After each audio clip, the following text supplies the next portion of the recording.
If you look at history, ideas have mattered more than anything else. We live in cultures that were shaped by ideas created 2,000 years ago, 3,000 years ago. We still live with them today. So by focusing on ideas, I think we can contribute more than anything else to the future of humans.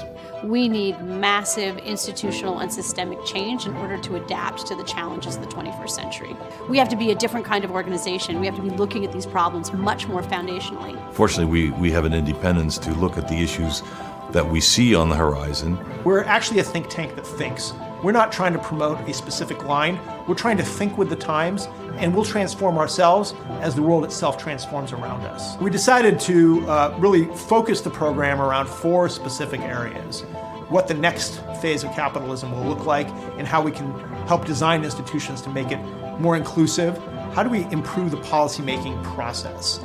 The series of technologies that are emerging today are throwing into question how we define what it means to be a human being. All of the institutions that we built on top of those distinctions. There is a planetary imperative for the first time. It's not just global. Planetary implies the whole ecosystem, the whole planet that we live on. That's why we've got a center in the West and a center in Asia. And now one in Venice at the crossroads of East and West. We can think across disciplines, so we engage with policymakers, but technologists, philosophers, artists. People who have made change, who've been in government, and who know how to make change.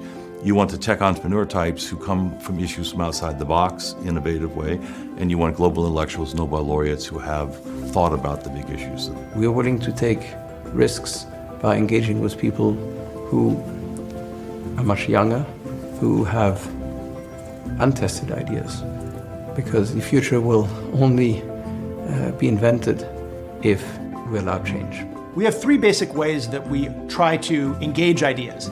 One is by celebrating existing great ideas. Probably the most prominent example of that for us is the Berggruen Prize, which obviously celebrates philosophers and cultural thinkers who have had really breakthrough ideas. The second thing we want to do is we want to sponsor new ideas. And so we want to be an innovation center for ideas. And lastly, we want to disseminate great ideas. We publish Noema magazine.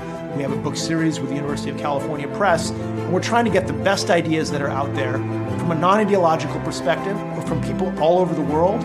But the ability to bring together people from different walks of life with different sets of experience to bear on issues requires some resources and imagination, and we had both of those things. This is a collective human project.